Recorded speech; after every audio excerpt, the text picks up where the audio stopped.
একটা মেয়ে যত উচ্চশিক্ষিতই হোক, তার মধ্যে কুসংস্কার থাকবেই।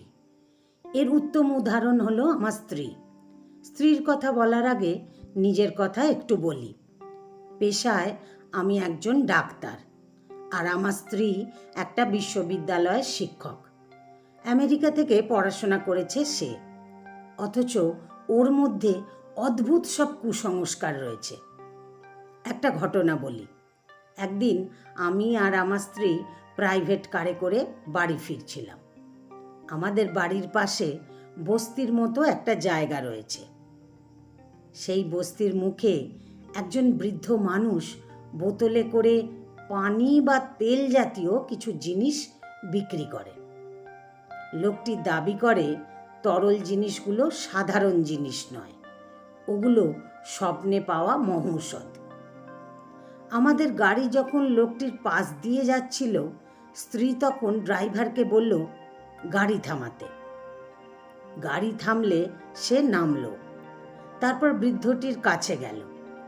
বৃদ্ধটি আমার স্ত্রীকে দেখে উৎসাহের সঙ্গে বলতে লাগলো, মা, এগুলো স্বপ্নে পাওয়া ওষুধ, সাধারণ জিনিস না। কোনো ব্যথা বেদনার উপর মালিশ করলে নিমেষে ব্যথা ভালো হয়ে যাবে। আমি মিথ্যা বলতেছি না। লোকটি আরো হাবিজাবি কথা বলতে লাগলো, আর আমার স্ত্রী আগ্রহ নিয়ে লোকটির কথা শুনতে লাগলো। তারপর আমাকে অবাক করে দিয়ে সে কয়েক বোতল ওই তরল জিনিসগুলো কিনে ফেলল। ড্রাইভার পর্যন্ত অবাক হয়ে গেল আমার স্ত্রীর কাণ্ড দেখে। ড্রাইভারের সামনে স্ত্রীকে কিছু বললাম না, নিজেকে কোনো রকমে সামলালাম। কিন্তু বাড়িতে ঢুকেই বললাম, এসবের মানে কি? স্ত্রী বলল, কোনটার মানে? ওর হাতে ধরা বোতলগুলো দেখিয়ে বললাম, এগুলো কেন কিনেছো? উত্তরে বলল, চিন্তিত হতে হবে না, এগুলো তোমার জন্য কিনিনি, তোমার ব্যবহারের জন্য কিনেছো। এখন থেকে কি স্বপ্নে পাওয়া ওষুধ ব্যবহার করবে? এত পড়াশোনা করে এই শিখেছো? তোমার স্টুডেন্টদেরও কি স্বপ্নে পাওয়া ওষুধ ব্যবহার করতে শেখাবে? ডাক্তার হিসাবে সমাজে আমার একটা সম্মান আছে।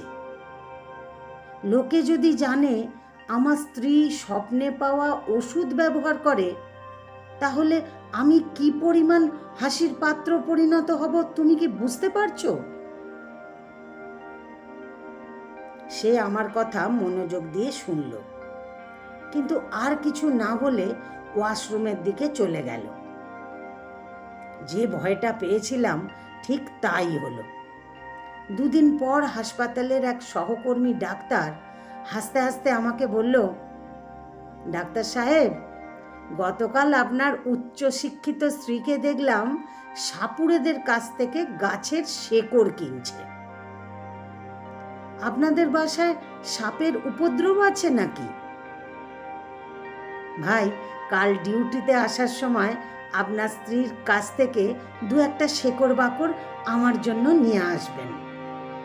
শুনেছি ওগুলো সাথে থাকলে সাপ কাছে আসে না।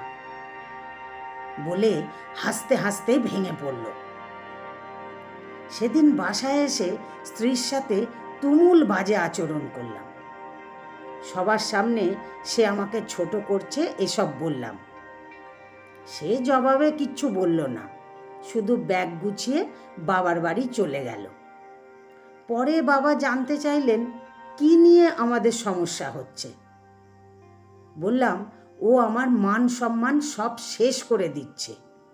ও স্বপ্নে পাওয়া ওষুধ এবং সাপ থেকে বাঁচার জন্য গাছের শেকড় বাকড় ব্যবহার শুরু করেছে। সবাই হাসাহাসি করছে এসব নিয়ে। এমন মেয়েকে নিয়ে কি করে সংসার করা যায়? বাবা খানিক চুপ থেকে বললেন, এই ব্যাপারটা তোর মায়ের মধ্যেও ছিল। সঙ্গে সঙ্গে বললাম, মা অল্প পড়াশোনা করা গ্রামের মেয়ে ছিলেন, তিনি এসব কুসংস্কার মানবেন এটাই স্বাভাবিক। কিন্তু একটা শিক্ষিত মেয়ে হয়ে কি করে এসব ফালতু জিনিস মানতে পারে? আসলে মেয়ে মাত্রই কুসংস্কারাচ্ছন্ন, শিক্ষিত হোক বা অশিক্ষিত তাতে কিছু যায় আসে না। বাবা ধমকে বললেন, বেশি বুঝিস তুই, আগে আমার কথা শোন, তারপর কথা বলবি। আমি চুপ হয়ে গেলাম। এরপর বাবা বললেন, প্রথম দিকে তোর মতো আমিও তোর মায়ের ওপর ক্ষেপে গিয়েছিলাম এসব কারণে। পরে বুঝলাম তোর মা ওই জিনিসগুলো ব্যবহারের উদ্দেশ্যে কিনত না, কিন্তু দরিদ্র মানুষগুলোকে আর্থিক সাহায্য করার জন্য। আমি নিশ্চিত তোর বউও এসবের জন্যেই এসব কেনে।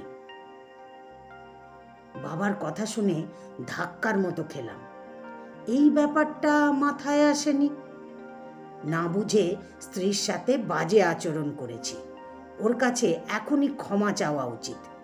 ওকে ফিরিয়ে আনার জন্য দ্রুত ঘর থেকে বেরোনোর সময় সিঁড়িতে পা হড়কে পড়ে গেলাম। এতে পায়ের হাঁটুতে প্রচণ্ড আঘাত পেলাম। মুহূর্তে পা ফুলে গেল এবং হাঁটার শক্তি হারিয়ে ফেললাম। কোনো রকমে লেংচে লেংচে রুমে এলাম। ব্যথা বেড়ে জ্ঞান হারানোর মতো অবস্থা হলো। চোখে অন্ধকার দেখতে শুরু করলাম।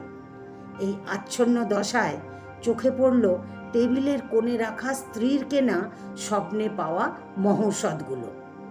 ওগুলো যে ভুয়া তা আমি জানি, তবু প্রচণ্ড ব্যথায় এক অদ্ভুত ঘোরের কারণে চিন্তা ভাবনাহীনভাবে সেদিকে এগিয়ে গেলাম এবং কোনো রকমে একটা বোতল খুলে কিছু তরল হাতে নিয়ে পায়ে দিতে লাগলাম। এরপরই জ্ঞান হারিয়ে ফেললাম। পরদিন ভোরে জ্ঞান ফিরলে আশ্চর্য হয়ে দেখলাম পায়ে কোনো ব্যথা নেই, কোনো ফোলা নেই। কিভাবে এই ঘটনার ব্যাখ্যা করব জানি না। তবে কি স্বপ্নে পাওয়া ওষুধগুলো সত্যি ছিল? বাবা তখন ফজরের নামাজ পড়ে বাসায় ঢুকলেন। ছুটে গিয়ে বাবাকে আশ্চর্য ঘটনাটির কথা বললাম। শুনে বাবা শান্ত গলায় বললেন, স্বপ্নে পাওয়া ওষুধের কারণে এই আশ্চর্য হয়নি। এটা হয়েছে তোর স্ত্রী বৃদ্ধ লোকটির প্রতি যে মায়া অনুভব করেছিল এবং কেনার অজুহাতে তাকে যে সাহায্য করেছিল তার জন্য। ভালো কাজের পুরস্কার আল্লাহ দিয়েছেন। তৎক্ষণাৎ সব পরিষ্কার হয়ে গেল। এরপর করজোড়ে ক্ষমা চেয়ে স্ত্রীকে বাড়িতে নিয়ে এলাম এবং বললাম, তুমি আমাকে গভীরভাবে ভাবতে শেখালে। মা যেমন বাবাকে গভীরভাবে ভাবতে শিখিয়েছিলেন। এরপর এক ছুটির বিকেলে স্ত্রীকে নিয়ে পার্কে হাঁটছিলাম। হঠাৎ চোখে পড়ল পার্কের এক জায়গায় এক রুগ্ন বয়স্ক মানুষ ভাগ্য পরিবর্তনের জন্য আংটি বিক্রি করছিল। লোকটির চেহারায় রয়েছে ক্লান্তি এবং বিষণ্ণতা, কারণ কেউ তার আংটি কিনছিল না। না কেনারই কথা, কেননা যে নিজের ভাগ্য বদলাতে পারেনি সে কি করে অন্যের ভাগ্য বদলাবে? আমি লোকটির কাছে গিয়ে বেশ কয়েকটা আংটি কিনে ফেললাম। সাথে সাথে রুগ্ন মানুষটির মুখে প্রাণ ফিরে এলো। হয়তো পরিবারের সবার রাতের খাওয়ারে খরচটা উঠে এলো। দৃশ্যটি দেখে স্ত্রী খুব খুশি হলো। বলল, সুন্দর একটা কাজ করেছ। তবে এরপর সে যা করলো তা ছিল আরও সুন্দর। সে আমার হাত থেকে ভাগ্য পরিবর্তনের আংটিগুলো নিয়ে পার্কে এলোমেলো ঘুরতে থাকা পথশিশুদের হাতে পরিয়ে দিল। রঙিন আংটিগুলো পেয়ে তারা বেশ আনন্দিত হয়ে উঠল এবং খিলখিল করে হাসতে লাগল। তাদের আনন্দের দিকে তাকিয়ে স্ত্রী উচ্চারণ করল, হে আল্লাহ, এদের ভাগ্য বদলে দাও। উত্তরে আমি বললাম, আমিন। রচনা রুদ্র আজাদ। আমার গল্পটি যদি ভালো লাগে তাহলে একটা লাইক দিয়ে আপনাদের মতামত কমেন্ট বক্সে জানাতে ভুলবেন না। আর এরকম নতুন নতুন গল্প শুনতে আমার চ্যানেলটিকে সাবস্ক্রাইব করে আমার পাশে থাকবেন। ধন্যবাদ।